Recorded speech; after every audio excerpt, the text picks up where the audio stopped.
Alors Grok, on ne sait pas encore ce que c'est, mais ça va devenir peut-être très très familier. Grok, c'est l'intelligence artificielle créée par Elon Musk. Exactement, qui va être intégrée à Twitter. Alors Grok, c'est donc G-R-O-K, c'est du martien, hein, donc faut comprendre. Ça ressemble à Gros Quick, le truc de Nesquik. Ah oui, c'est vrai, il y a un petit côté Gros Quick. Mais non, ça vient d'un roman de science-fiction des années 60 et ça veut dire comprendre intuitivement et avoir de l'empathie. Voilà, donc tout un...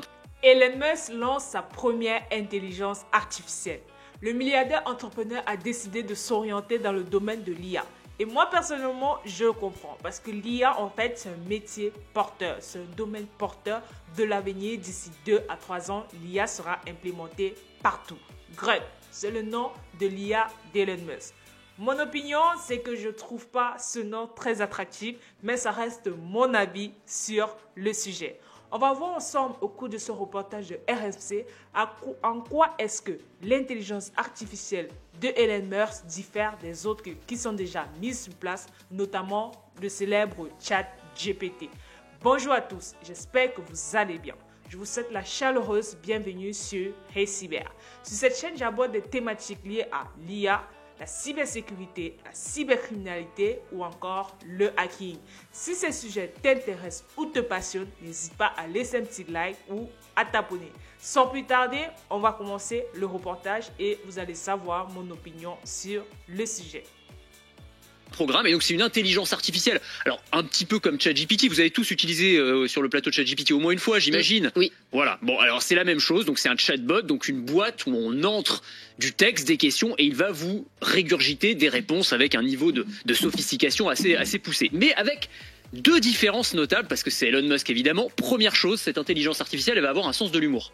C'est-à-dire que ChatGPT, si vous avez lu... Mais le sens de l'humour d'Elon Musk, oui, qui m'a l'air assez limité quand même. Pas limité, non, on l'aime ou on n'aime pas. Il a pas l'air hyper drôle, quoi. Oh si, il est marrant. Attendez, bon, dans ses réponses sur Twitter, non mais après, on est d'accord ou pas avec ce qu'il dit, mais en tout cas, il a du second degré, il a du cynisme, de l'ironie, enfin, il sait manier tout ça, il est pas mal. Donc de ce point de vue-là... C'est pas un stand-upper hein, quand même encore. Hein. C'est pas quoi?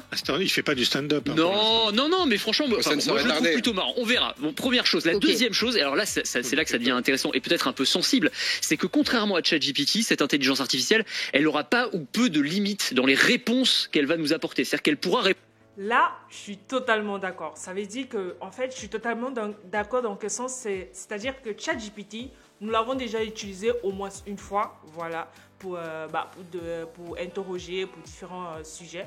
Sur mon cas, j'ai déjà eu à challenger ChatGPT sur des sujets de hacking ou bien encore de cybercriminalité, vous voyez. Et en fait, quand vous challenger dans ce sens-là, il y a des sujets sensibles. Ça veut dire que quand vous posez un certain nombre de questions par rapport en lien avec certains sujets, vous avez des restrictions, vous avez, comment dirais-je, vous avez, voilà, je vais appeler restrictions, c'est-à-dire vous recevez un message comme quoi ils vous disent que ChatGPT pour des questions morales ne peuvent pas vous répondre ou bien ChatGPT n'encourage pas certains types de questions, quoi. Et là, ça devient intéressant, ou je trouve intéressant en fait l'IA de Elon Musk, Grok, dans le sens où en fait il n'y a pas forcément de restrictions, peut-être il peut en avoir, mais là il a fait la différence en fait avec les IA qui sont déjà implémentées, et je pense que ça c'est super. Là, il marque déjà un point avec ça, quoi.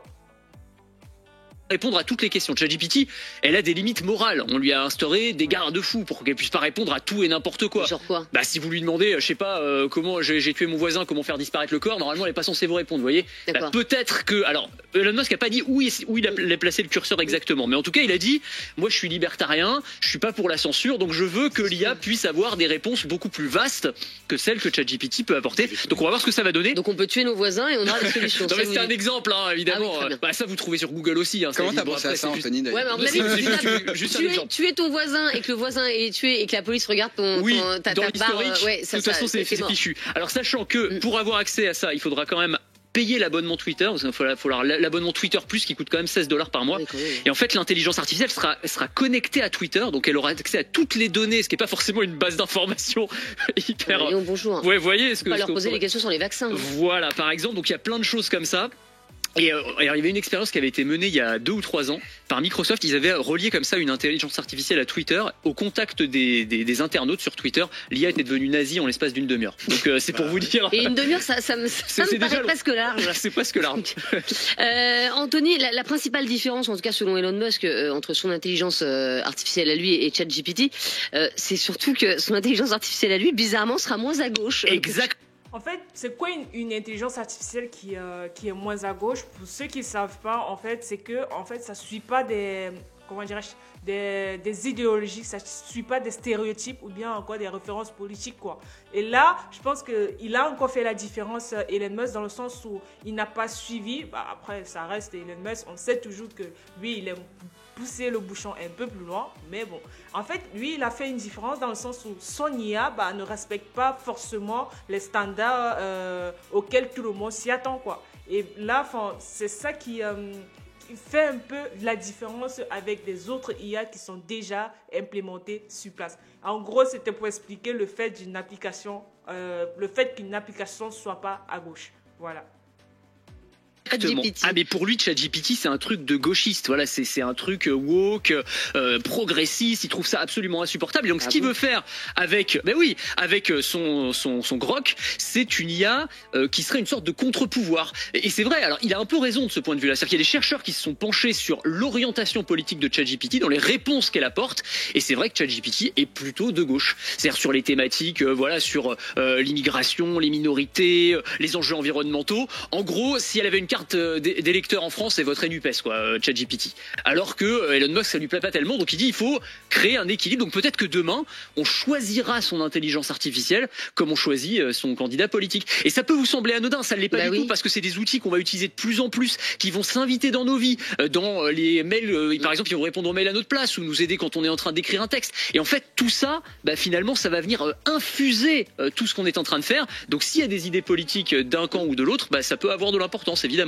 Tout ce qu'il dit, en fait, c'est très intéressant, c'est-à-dire que l'IA sera implémentée, comme je l'ai dit au début de la vidéo, honnêtement, sera implémentée dans beaucoup de domaines. Vous voyez, ça veut dire que même pas seulement dans les domaines de la tech ou de l'IT, même dans les domaines je vais dire n'importe quoi, même dans le domaine de la restauration, même dans le domaine de la médecine. Actuellement, en médecine, c'est déjà implémenté. Ça veut dire que dans le futur, si l'IA de Elon Musk continue à se développer, il y aura des domaines où ça sera utilisé. Ça veut dire qu'il y aura des personnes aussi qui vont faire beaucoup de reformation dans le côté de l'intelligence artificielle, de reformation dans le sens peut-être de la maintenance des IA, ou encore le développement des intelligences artificielles, ou encore le fait juste de comment poser des bonnes questions, comment savoir parler à l'IA, quoi. Et ce qu'il dit est très intéressant parce que beaucoup de personnes, beaucoup de métiers vont disparaître et beaucoup vont plus s'orienter côté intelligence artificielle, quoi. Et en tout cas, Elon Musk a de grandes ambitions dans ce domaine. Ah, énorme. Et vous savez qu'il pense, lui, que l'intelligence artificielle va nous permettre de ne plus travailler et d'être payé à rien faire, en fait. C'est ce qu'il a dit la semaine dernière dans une grande conférence sur l'intelligence artificielle. Il a dit, en fait... Oula. Payer à rien faire. Dans des pays capitalistes, pour moi, c'est impossible. Comment être payé à rien faire? Moi, je veux bien savoir l'astuce, mais je pense qu'une fois, c'est une façon de parler. C'est une façon de parler, mais sinon, peut-être l'IA va nous aider à alléger certaines tâches, je sais pas, ou bien à réduire, je sais pas, le temps passé sur des activités, vu que avec l'intelligence artificielle, tu as juste à poser des questions et voilà, ça te répond. Tu as juste à dire, pour les codeurs, écris-moi un code qui fait tel, et ça te sort le code. Peut-être dans ce sens-là, oui, mais sinon, rester chez soi, croiser les bras devant sa télé, payer, et ensuite, à la fin du mois, tu reçois ton chèque. Non, là, c'est trop facile. Honnêtement, c'est trop facile. En fait, ça va nous faire gagner tellement en productivité qu'on pourra se la couler douce, avoir un revenu universel qui serait... C'est embêtant. Oui, alors c'est vrai. C'est peut-être pas vrai pour tous les métiers, vous avez raison, mais pour beaucoup de métiers, eh bien, on pourrait compenser ça par un revenu universel. Il n'explique pas comment il financera tout ça. Jérôme, demandez à l'intelligence artificielle de faire le ménage à votre place dans votre gîte. Je sais pas trop comment on va bouffer.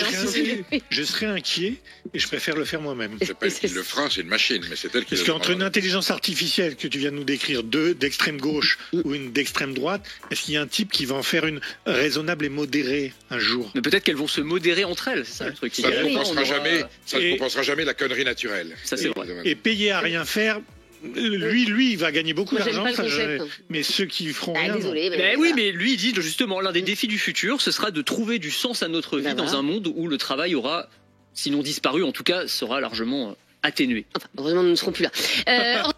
Seriez-vous prêt à payer 16 $ par mois pour tester l'IA d'Elon Musk? Je pense que la plupart de nous sera prêts à le faire, mais vu que X, communément connu sous le nom de Twitter, a perdu beaucoup d'utilisateurs, je crois que ça reste mon opinion que la plupart des personnes ne vont pas forcément se lancer pour tester l'IA. Ça reste mon opinion.